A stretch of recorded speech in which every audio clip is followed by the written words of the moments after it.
Toastmaster 𝗟𝗲𝘃𝗲𝗹. Grow a spine. Grow a spine, Toastmaster 𝗟𝗲𝘃𝗲𝗹.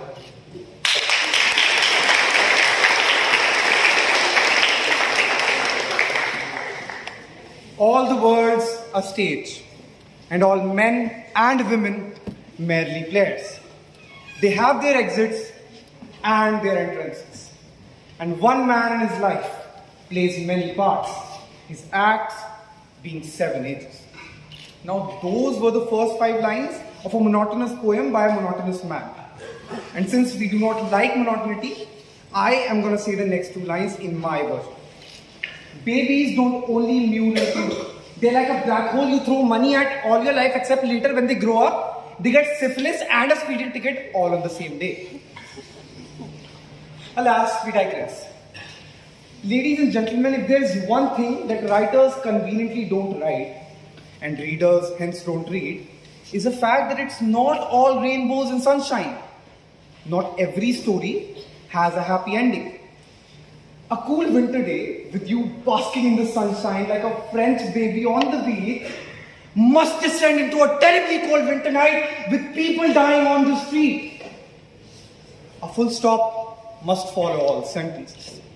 And each journey of a lifetime must culminate. And when that happens, reality dawns upon us. Now that thought didn't really deter me. I was, I am, and I will always be the shark of the ocean. After all, I scored 97% in the board exams without even touching pen to paper. Boy, I'm Midas himself. Thus, when I arrived at Indian Institute of Technology, Patiala,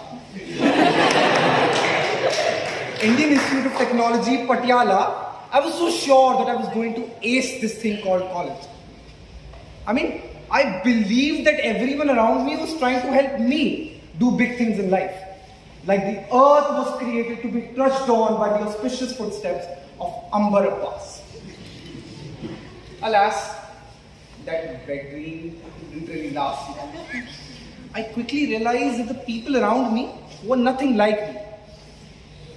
They spoke a different language, worshipped a different god, ate different food, and most importantly, lived a different life. They were readers and writers, scholars and athletes, leaders and visionaries. All but me. My bubble broke.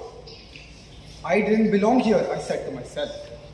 My incomplete, problematic, eccentric self couldn't really fit in this apparent facade of perfection that now engulfed me in its dense fog.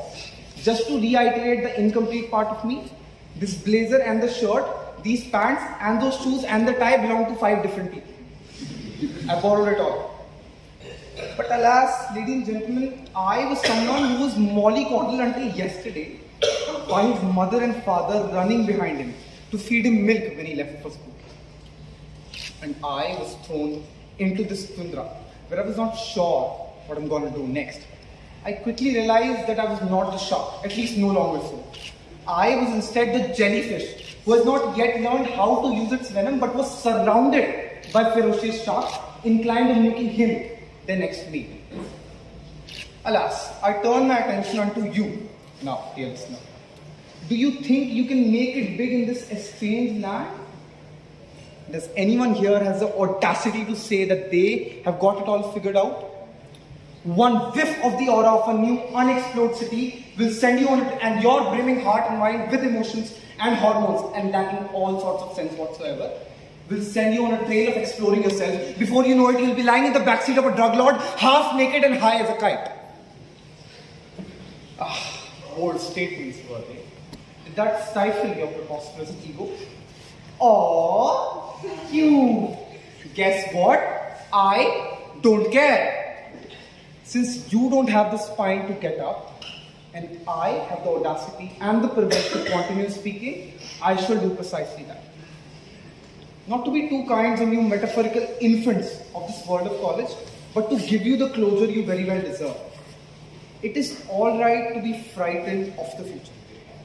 When you're picked away from home and thrown into this estranged land away from that caring mother and that supportive father, It is okay to be unsure of what lies ahead of you. It is alright to be frightened. It's completely fine.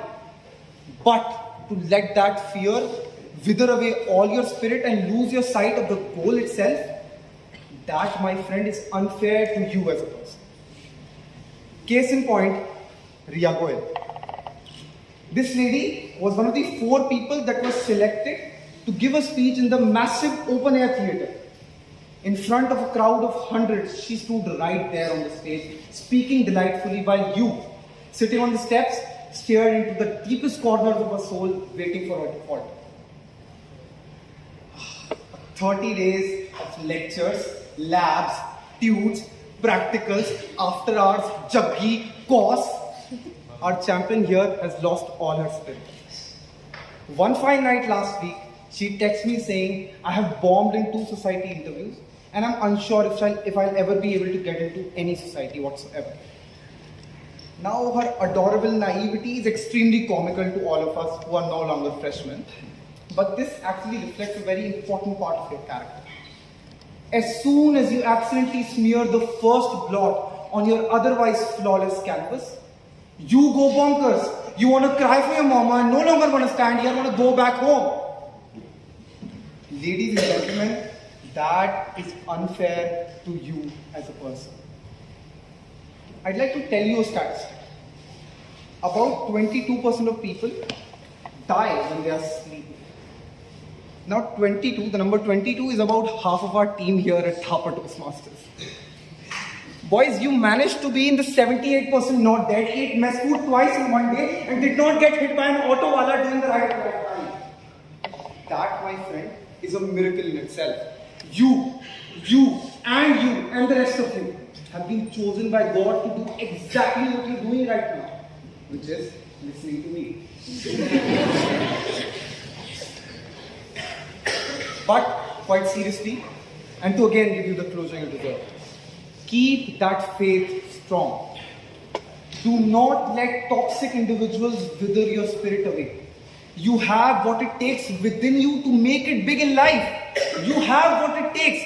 You've survived for 19 years without dying. What's the next 70? Will pass. And to end my speech with this parting thought, wear the strength on your sleeve to uproot the trees of negativity that block your vision of the sky. For it is essential to have an unobstructed view of what you're aiming for. That's been it. Thank you very much.